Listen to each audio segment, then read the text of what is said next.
Jupiter and the Horse by Gotthold Lessing. Father of man and beast, said the horse, approaching the throne of Jupiter, it is said that I am one of the noblest creatures with which you have adorned the world, and my vanity tells me to believe it. But do you not think it would still be possible to improve my form? And how do you propose to improve it? Speak, for I am open to suggestions, returned Jupiter, smiling graciously. Perhaps, returned the horse, I might have more speed if my legs were longer and more slender. A long swan-like neck would add to my beauty, a broader chest would increase my strength, and since you have destined me to carry upon my back your favorite man, it might be well if a saddle which my kind right provides me with should once for all be made a part of my body. Excellent, replied Jupiter. Wait a moment. And when, with a solemn air, he spoke the word of creation, the dust revealed the breath of life, matter took on its appointed form, and suddenly there stood before the throne the ungainly camel. The horse saw, shrank back, and shuddered in disgust and fear. Here, said Jupiter, are longer and more slender legs, here's a long swan-like neck, a broader chest, a ready-made saddle. Is this the form you wish in place of your own? The horse continued to shudder in silence. Go, concluded Jupiter, and this time the warning should be sufficient for further punishment. But in order to remind you from time to time of the folly of your audacity, this new creation shall continue to exist. Then, casting a sustaining glance upon the camel, he added, and no horse shall ever look upon the camel without fearing and trembling. Solomon's Ghost by Gotthold Lessing. A venerable old man, despite his years and the heat of the day, was ploughing his field with his own hand and sowing the grain in the willing earth in anticipation of the harvest it would produce. Suddenly, beneath the deep shadow of a spreading oak, a divine apparition stood before him. The old man was seized with affright. I am Solomon, said the phantom encouragingly. What dost thou here, old friend? If thou art Solomon, said the owner of the field, how canst thou ask? In my youth I learned from the ant to be industrious and to accumulate wealth, at which I then learned I now practice. Thou hast learned but the half of thy lesson, pursued the spirit. Go once more to the ant, and she will teach thee to rest in the winter of thy existence, and enjoy what thou hast earned. The Archer and His Bow by Gotthold Lessing. An archer once had an excellent bow made of ebony, which would carry an arrow true to the mark from a great distance. Consequently, he valued it very highly. One day, however, as he examined it attentively, he soliloquized, "You are still a little too thick, and you have no decorations, excepting your polish. What a pity!" Then on second thought he added, "But that may be remedied. I will go to the cleverest artist I can find and order him to carve my bow with ornamental figures." Without losing a moment, the archer set out to find the artist, and the artist soon carved a complete hunting scene on the bow. And what could be more suitable on a weapon of the chase? The archer was delighted. "Ah, my dear bow," he said, "you well deserve these embellishments." Wishing again to try its powers, he spends the bow and it breaks. The Bear and the Elephant by Gotthold Lessing. What incomprehensible creatures men are, said the Bear to the Elephant. What will they not expect next of us superior animals? I am forced to dance to music, I, a serious-minded Bear, yet they know quite well that such foolish capers are unsuited to my dignified nature. Otherwise, why do they always laugh when I dance? I also dance to music, replied the wise old Elephant, and I consider myself quite as sedate and honorable as yourself. Nevertheless, the spectators never laugh at me. All that can be read in their faces is a pleasant wonderment. Believe me, friend Bear, the people laugh at you, not because you dance, but because you look as though you felt so silly. The Benefactors by Gotthold Lessing. Have you in the creation any greater benefactor than me? Asked the Bee of a man. Most undoubtedly, replied the man. Name him. The sheep, for his wool is necessary to me, and your honey is only a luxury. I will give you another reason, Mrs. B, why I consider the sheep a greater benefactor than you. The sheep gives me his wool without the least trouble or danger, but when I take your honey, you keep me in constant apprehension of your sting. The Blind Hen, by Gotthold. A hen who had lost her sight and was accustomed to scratching up the earth in search of food, or the blind, still continued to scratch away most diligently. Of what use was it to the industrious fool? Another sharp-sighted hen, who spared her tender feet, never budged from her side, and enjoyed, without scratching, the fruit of the other's labor. For as often as the blind hen scratched up her barley corn, her watchful companion devoured it. The Bramble, by Gotthold.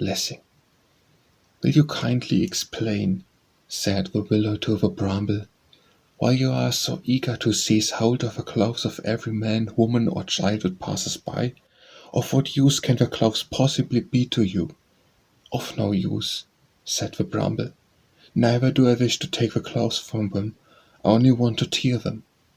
The donkeys, by Gotthold. Once upon a time the donkeys complained to Jupiter that they were treated too cruelly by mankind. Our strong backs, said they, carry burdens which every weaker animal and man himself would sink under. And what is more, they try to force us by merciless beating to go at a speed which is rendered impossible by our heavy loads, even if it were not denied us by nature. Forbid them, great Jupiter, to be so unreasonable. We are willing to serve them, since we seem to have been created for that purpose, but we object to being beaten without cause.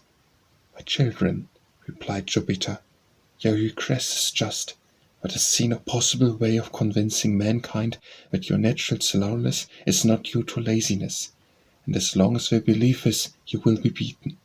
But I have thought of one way of lightening your sorrows. From this moment onward, I will dull your sense of feeling. Your skin shall be toughened to resist blows, and to fatigue the arm of a driver. Immortal Jupiter, shouted the donkeys, you are ever wise and merciful, and they departed from his throne rejoicing. The Goose, by Gotthold. Once upon a time there was a goose whose feathers rivaled the whiteness of a newly fallen snow. In her pride at this dazzling gift of nature, she considered herself intended for a swan, rather than for what she really was. Accordingly, separating herself from her companions, she swam around the pond in solitary majesty. She now stretched her neck, the telltale shortness of which she made every effort to disguise. Now she tried to give it that graceful curve which is the unmistakable charm of a really beautiful swan. But she tried in vain, for her neck was too stiff, and in spite of all her pains she remained a ridiculous goose, and never inspired a single beholder with the least idea that she resembled a swan. How many geese there are without wings who, because of similar pretensions, become a laughing-stock to their neighbors. The Lion and the Hare, by Gotthold. A lion once honored a hare with his friendship. Is it really a fact, asked the hare, that the crowing of a miserable cock is enough to scare your lions into running away? Such is undoubtedly the case, replied the lion, and it is a general truth that we larger animals, almost all of us, have some one foolish weakness.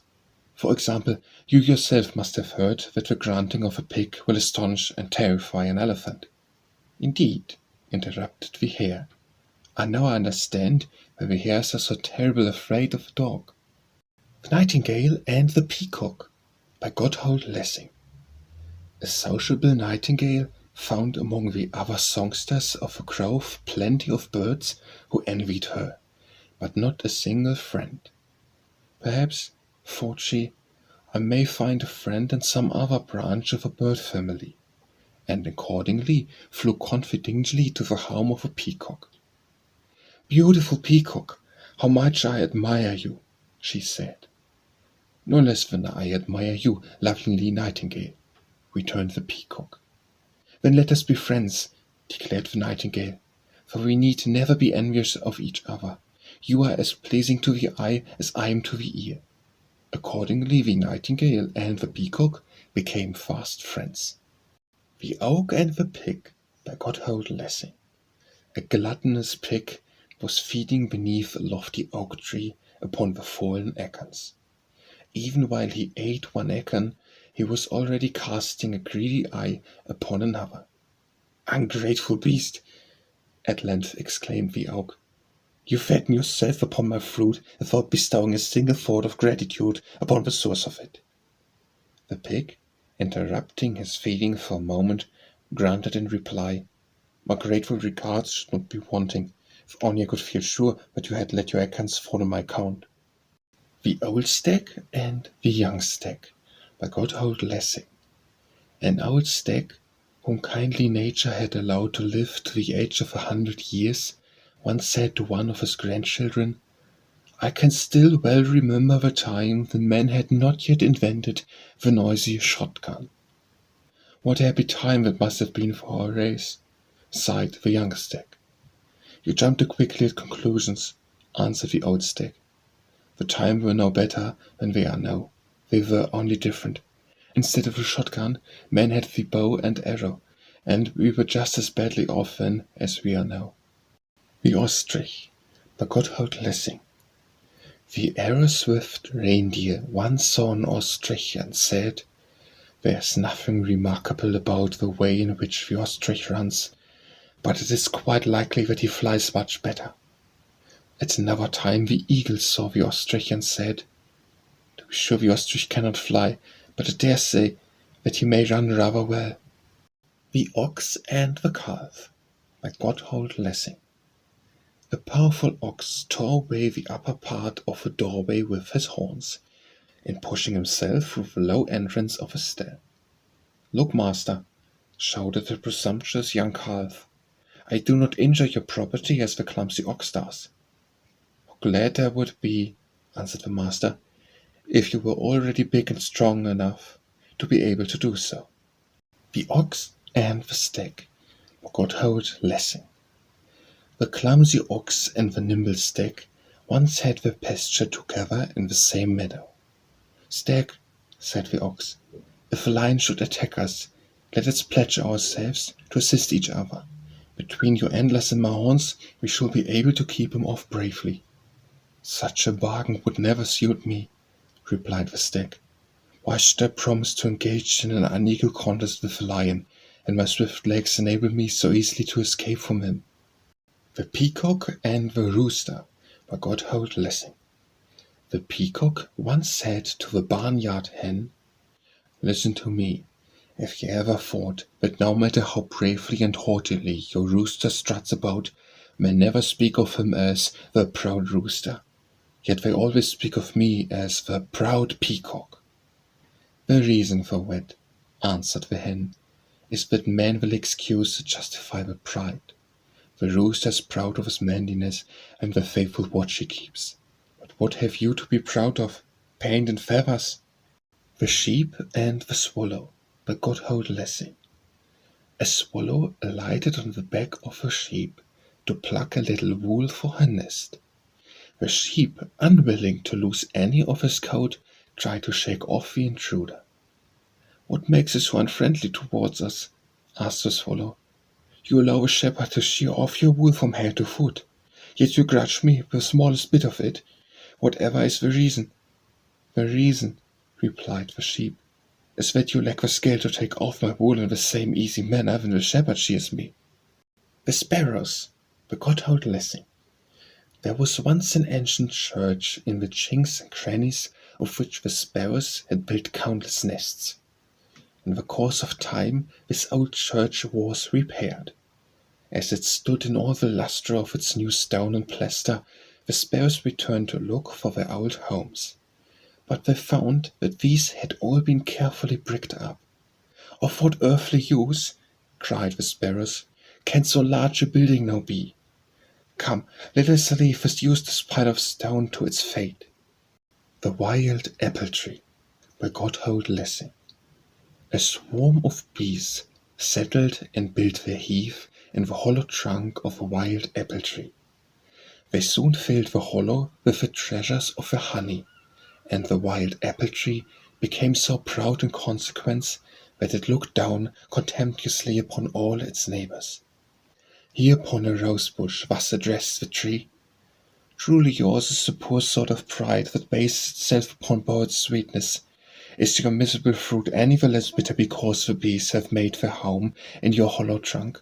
Sweeten it then with the honey if you can, for not until then will you be of any value to mankind." The Wolf, a Hero by Gotthold. "My father of glorious memory," said a young wolf to a fox, "was a true hero. He taught the entire neighborhood to fear him. In the course of a long life he met and conquered many than 200 enemies, and sent their miserable souls to the kingdom of death. What wonder is there that at last he was vanquished by one of them? Thus would be a prejudiced friend write his epitaph," rejoined the fox. "But an impartial historian would add that the 200 enemies whom he conquered in the course of his long life were only sheep and asses, and that the one enemy by whom he was vanquished was the first ox he had ever dared to attack." The Wolf and the Shepherd by Gotthold. A shepherd had lost the whole of his flock from a dreadful epidemic. The wolf, hearing of it, came to offer his sympathy. "Shepherd," said he, "is it true that you have met with this sad affliction and have lost your whole flock? Such a gentle, obedient flock! I feel for you deeply, could almost shed tears of blood." "Many thanks, Master Wolf," said the shepherd. "I see that you have a heart overflowing with compassion." "Indeed he has," added the shepherd's dog, "whenever he himself suffers through a neighbor's misfortune." The Wolf on his deathbed by Gotthold. A wolf lay at his last gasp, and recalled the many events of his past life.